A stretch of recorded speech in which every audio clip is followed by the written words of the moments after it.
여러분들 성경책 한번 들어보세요. 성경책, 자기 성경책 번쩍 드십시오. 자, 자기 성경책 따라합시다. 이것은 나의 성경입니다. 나는 말씀대로 살 것이며 나는 말씀대로 변화받겠습니다.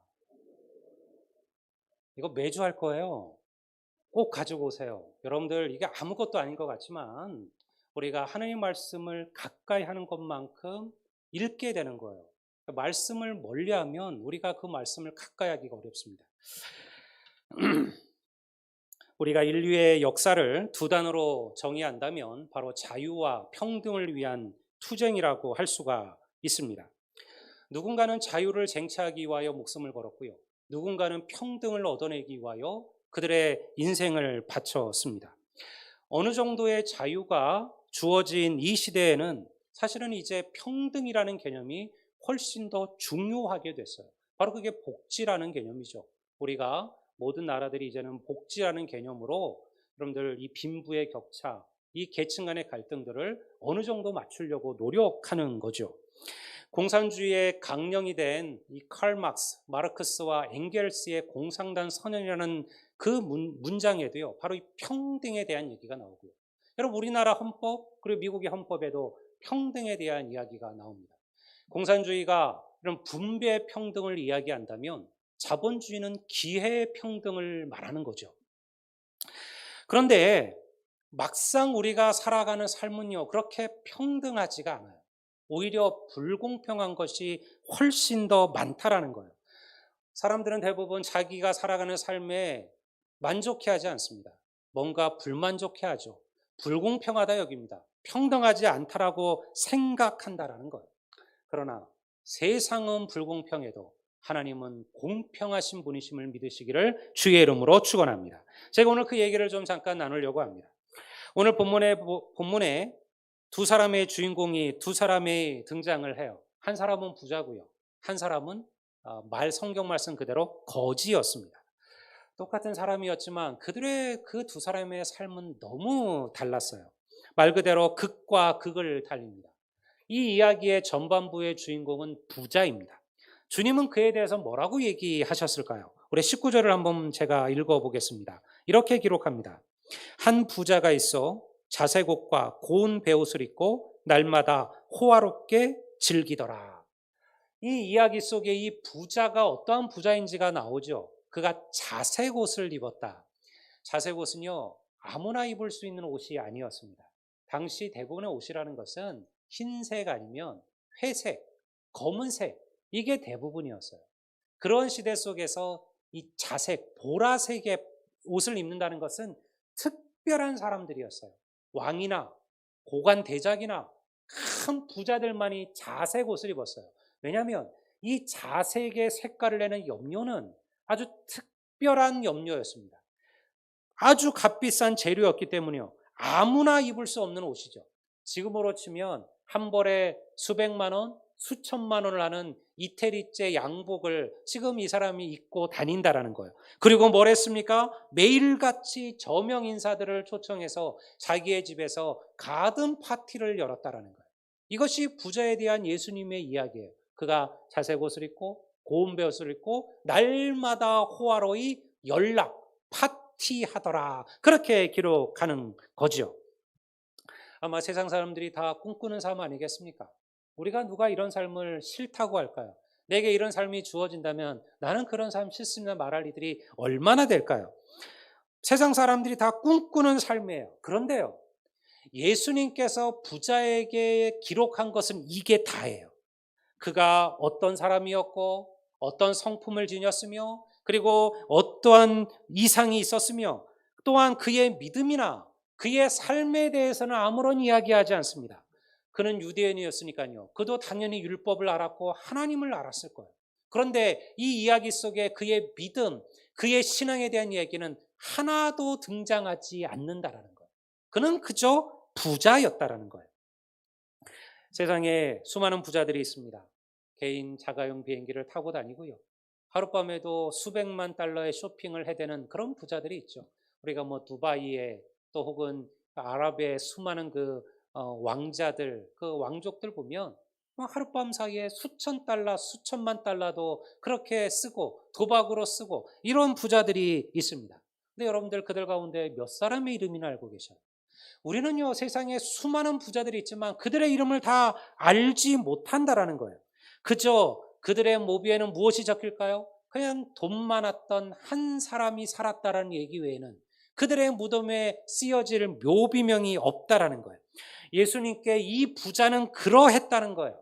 그가 부자에서 나빴다라는 게 아니라 그 부자의 삶 속에서 주님이 기억할 만한 게 하나도 없었다라는 거예요. 사랑하는 성도 여러분, 세상이 알아주는 자가 아니라 하나님이 알아주는 자가 되시기를 주의 이름으로 축원합니다. 바로 그 인물이 등장을 하죠. 또 한 명의 주인공인 거지에 대한 이야기가 오늘 예수님의 비유에 함께 나와요. 그게 21절, 20절, 21절이에요. 이렇게 이야기합니다. 그런데 나사로라 이름하는 한 거지가 헌데투성이로 그의 대문 앞에 버려진 채 그 부자의 상에서 떨어지는 것으로 배불리려 하매, 그는 말 그대로 거지, 거린이었습니다.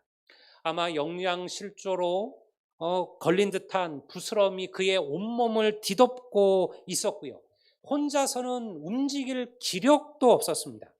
성경은 누군가가 그를 부자의 대문 앞에 버려두고 갔다라고 얘기합니다. 아마도 그나마 긍휼이 있던 어떤 이가, 그래도 이 사람이 부자의 대문 앞에 있으면 최소한 굶어 죽지는 않겠지. 그 부자의 긍휼을 기대하며 그 거린을 그 부자의 대문 앞에 버려두고 간 거예요.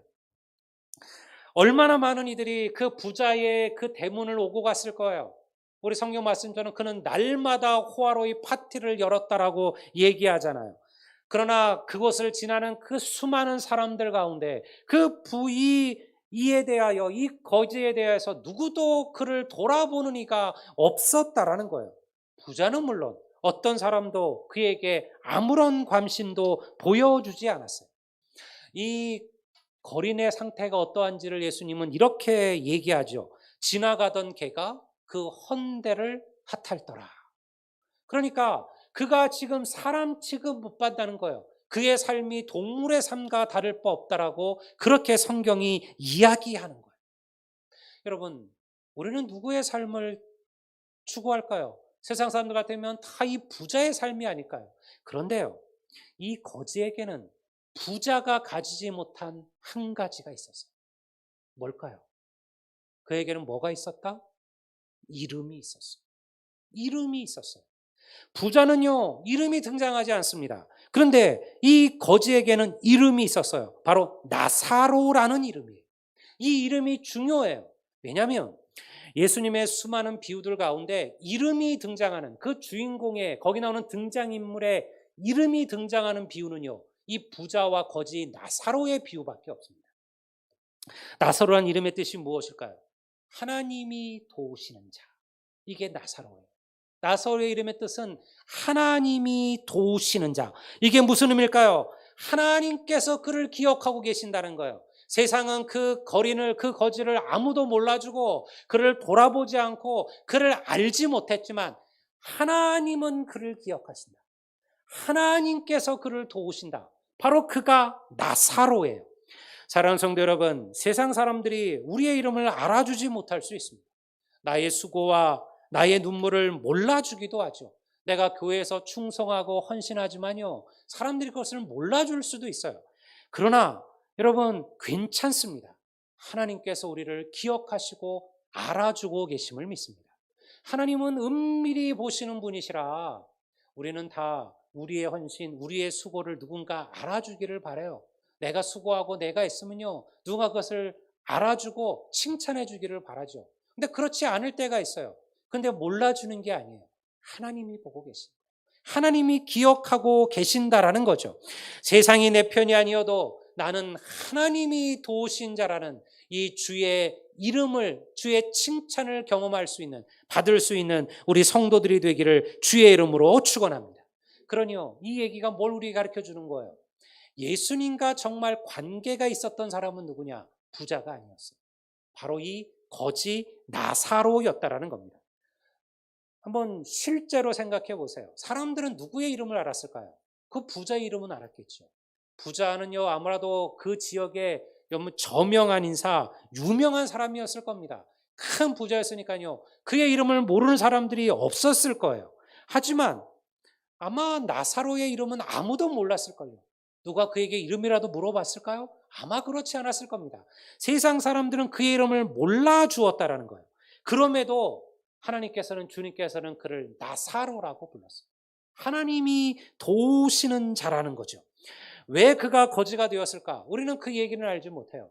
그도 아마 평범한 사람일 수 있습니다. 근데 아마 사업에 실패를 했을까요? 혹은 큰 질병이 와서 모든 것을 잃어버리고 일하지 못하게 되어서 그리고 집안에서도 가정에서도 버려졌을 수도 있을 겁니다.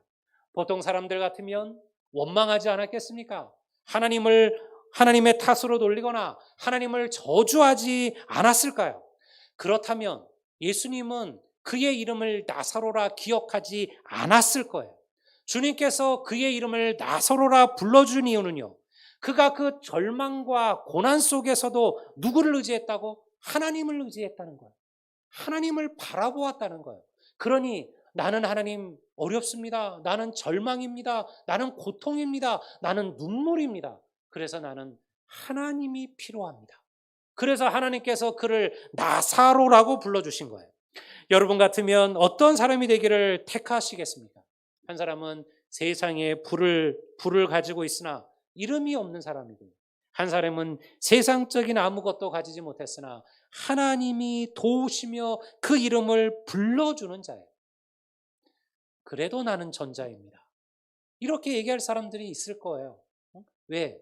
당장 믿음은 우리의 눈에 보이지 않으니까요. 당장 하나님 주시는 축복은 내게 눈으로 다가오는 것처럼 느껴지지 않으니까요. 그러니까 세상의 복, 세상의 것들을 구할 거예요. 그러나 진짜 부자는 누구냐? 여러분, 세상의 것을 가진 자가 아니에요.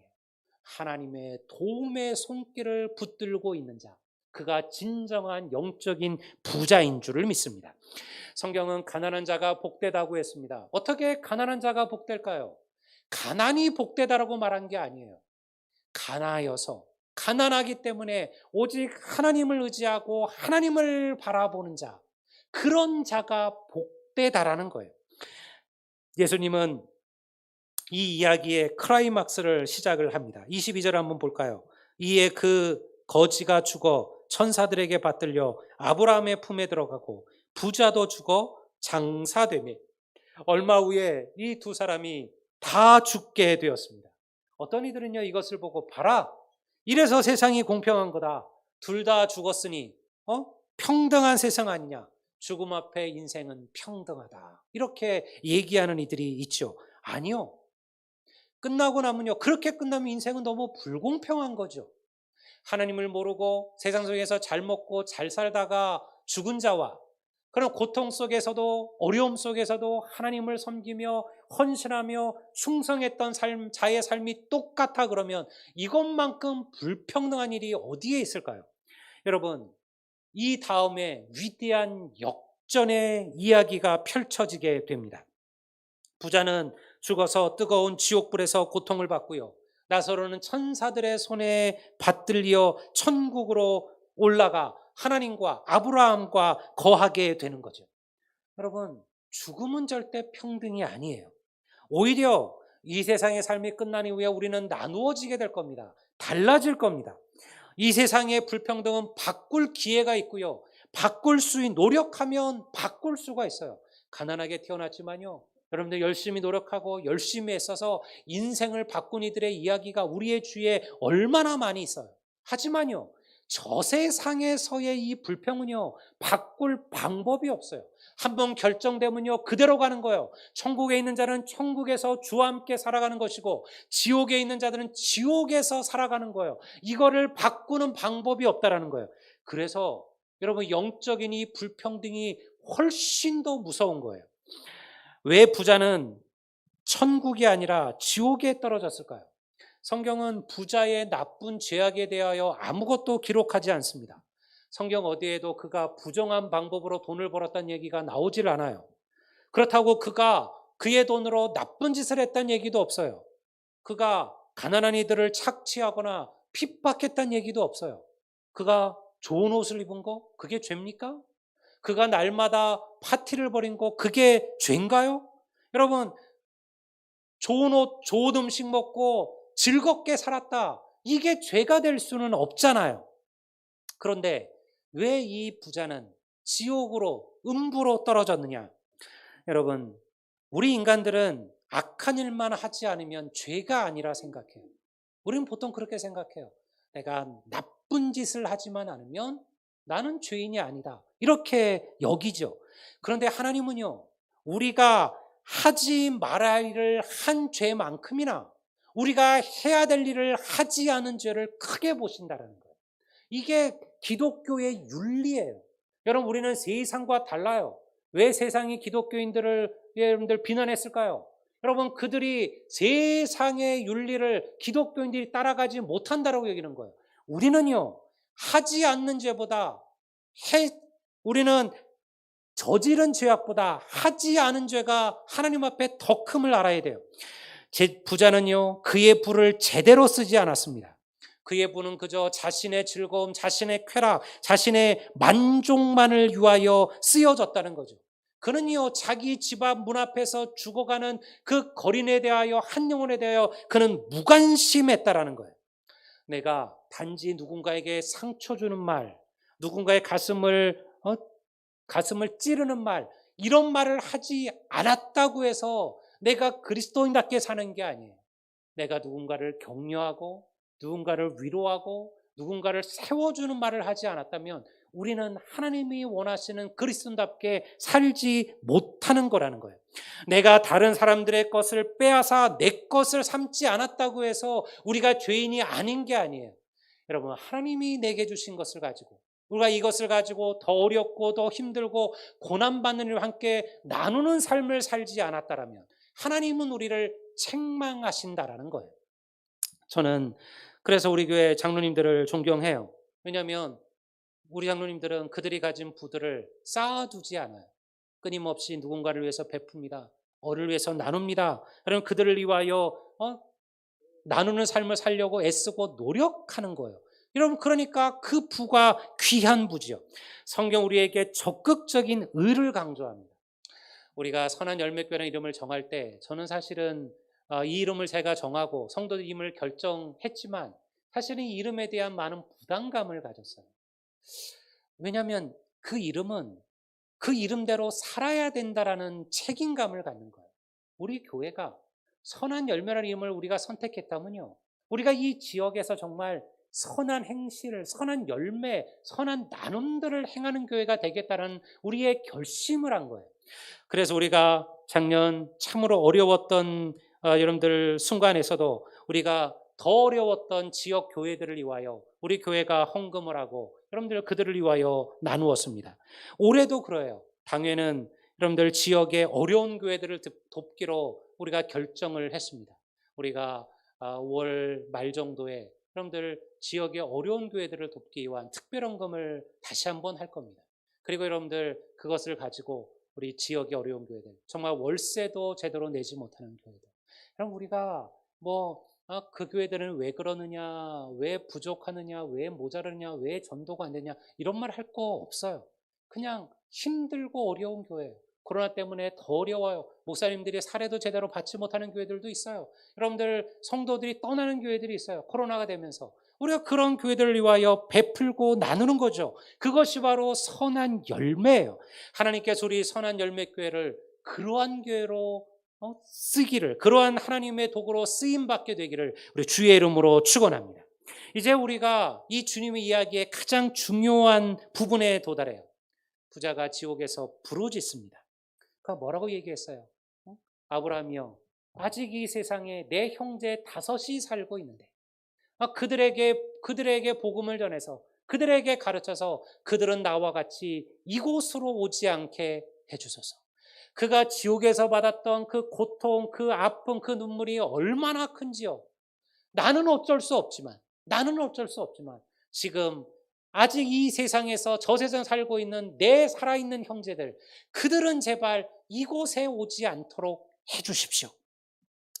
여러분, 이 5이 누굽니까? 바로 우리들이에요. 이 5이 아직도 하나님을 알지 못하는 자들이에요. 이 다섯이 아직도 주님을 모르고 그렇게 살아가는 이들이에요. 여러분, 아직 우리에게는 기회가 남아 있어요.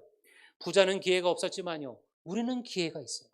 여러분, 우리의 부모 형제들은 기회가 있어요. 우리의 이웃은 기회가 있습니다. 우리가 아는 나의 친지들은 기회가 있어요. 여러분, 그들에게 하나님의 복음을 전하여 그들로 하여금 여러분 부자가 간 지옥이 아니라 천국으로 인도하는 사명을 하나님께서 우리에게 주신 줄로 믿습니다. 우리가 바로 모세요. 우리가 바로 선지자라는 거예요. 부자가 뭐라고 얘기합니까? 부자가 아브라함에게, 아브라함이요, 그 나사로를 다시 살려주십시오. 그래서 그를 다시 돌려보내 주십시오. 나사로가, 죽은 자가 살아나서 복음을 전하면 내 형제들도 들을 겁니다. 왜냐하면 부자가 안 거예요. 자기가 살아있는 동안 자기는 왜 그런 얘기를 안 들었을까요? 자기도 수많은 얘기를 들었었지만 그의 마음이 완고하고 그의 마음이 굳어져서 그 말씀을 받아들이지 않은 것을 알고 있었기 때문에 자기의 형제들도 그래야 하지 않을까 염려한 거죠. 그러니 죽은 자가 살아가서 복음을 전하면 그들이 듣지 않겠느냐? 주님께서 뭐라고 말씀하셨습니까? 이렇게 얘기하셨어요. 가로되 모세와 선지자들에게 듣지 아니하면 비록 죽은 자 가운데서 살아나는 자가 있을지라도 권함을 받지 아니하리라. 모세와 선지자는 이때 있었던 인물이 아니잖아요. 예수님 시절에 모세와 선지자 중에 누구도 없었어요. 그러니 이 모세와 선지자는 우리가 알고 있는 그 옛날의 모세와 선지자를 말하는 것이 아니라 모세가 지은 모세오경과, 다시 말해서 하나님의 말씀이죠. 선지서들이 지은 선지서들, 대선지서, 소선지서, 다시 말해서 구약의 성경을 말하는 거예요. 말씀이 너희에게 있으니 그 말씀을 듣지 아니하면 죽은 자가 살아나도 그들이 듣지 않을 것이다. 그러니 이 말이 우리에게 무엇을 가르치는 겁니까? 인생을 바꾸고 우리의 삶을 바꾸는 것은 무엇이라고요? 기적이 아니에요. 하나님의 살아계신 말씀임을 믿습니다. 여러분, 그래서 제가 여러분들에게 이 말씀에 대한 강조를 하는 거예요. 필사를 시작하는 거예요. 성경 읽기를 얘기하시고요, 통독을 얘기하는 겁니다. 왜? 하나님의 말씀이 우리의 모든 기본이요 토대이기 때문에 그래요. 여러분, 설교를 아무리 많이 들어도요, 여러분들 내가 성경을 모르면요 그 말씀이 와닿지를 않아요. 성경이 무슨 얘기인지를 모르는데, 그렇다고 여러분들 설교하는 목사들이 매일 초신자들, 아무것도 모르는 이들만 대상으로 설교할 수는 없잖아요. 그래서 하나님의 말씀을 끊임없이 우리가 배워가야 돼요. 이 하나님의 말씀 앞에 우리의 구원과 우리의 멸망이 함께 들어있는 거예요. 이 말씀을 붙들고 이 말씀을 받아들이고 이 말씀대로 살고 이 말씀에 기록한 복음대로 행하는 자들은 구원의 길에 천국의 영광을 경험하겠지만요, 그렇지 못한 이들은요, 여러분들 지옥의 형벌에서 벗어나지 못한다라는 거예요. 우리 모두는 이것을 기억하셔야만 합니다. 오늘날 많은 이들이 더 이상 천국과 지옥을 별로 이야기하지 않아요. 요즘과 같은 시대에 무슨 천국과 지옥을 얘기하느냐? 천국과 지옥은 진짜가 아니다. 우리로 하여금 죄짓지 않도록, 우리로 하여금 하나님 떠나지 않도록 하나님께서 말 그대로 엄포하시는 것이다. 우리가 애들이 밥 안 먹으면 항상 엄포를 놓잖아요.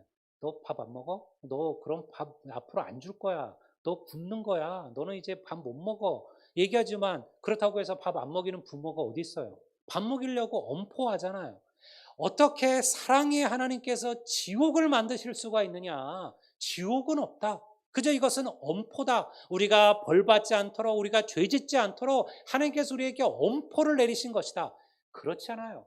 주님께서 분명하게 말씀하셨습니다. 여러분, 우리는 분명히 우리의 이 땅의 삶이 끝나면 하나님 곁으로 가든가 여러분들 지옥으로 가게 될 겁니다. 여러분 어느 편에 서기를 원하십니까? 여러분의 형제들이, 여러분의 부모들이, 여러분이 사랑하는 이들이, 여러분들의 자녀들이 여러분 그 지옥의 형벌을 받기를 원하시는 이가 우리 가운데 누가 있을까요? 그럼에도 우리가 그 절박함과 간절함을 모르고 살아가는 거예요. 그저 내 믿음 지키기에 갈급한 거예요. 여러분 돌아보십시오. 여러분 주위를 돌아보십시오. 죽어가는 이들을 생각하시고 그들을 기억하셔요. 여러분 오늘 그 부자의 그 고통과 눈물이 그들의 것이 될 수도 있어요. 그러니 힘을 다하셔야 됩니다. 한 영혼을 위하여 애쓰셔야 됩니다. 기도하셔야 됩니다. 그리고 섬기셔야 됩니다. 사랑을 베푸셔야 됩니다. 그래서 그들을 하나님께로 인도하셔야 됩니다. 이것이 오늘 남아있는 자들이에요. 바로 우리가 모세요, 우리가 선지자들이에요. 비록 현재의 삶은 분명한 불평등이 존재합니다. 우리 가운데는 부자도 있고 가난한 자도 있습니다. 병든 자도 있고 건강한 이들도 있죠. 유능한 자들도 있고 그렇지 못한 이들도 있습니다. 운이 좋은 이들도 있고요. 운이 나쁜 이들도 있죠.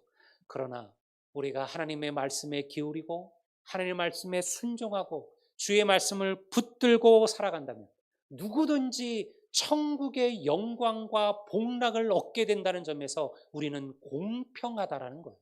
여러분, 이 말씀을 새기십시오. 물질의 복을 위해서 기도하십시오. 그러나 더 중요한 것을 잊어버리지 마십시오. 우리는 물질로 사는 자가 아니라 하나님의 은혜로 사는 자들임을 믿습니다. 그러니 주의 말씀을 가까이 하시고요. 하나님을 알지 못하는 부자보다 하나님이 도우시는 나사로로 살기 위하여 여러분 애쓰시고 노력하시고요. 여러분 주님의 말씀들을 가까이 하셔서 그 말씀을 마음에 새기고 들은 대로 행하며 살아갈 수 있는 우리 선한열매교회 모든 성도들이 되시기를 우리 주의 이름으로 축원합니다. 우리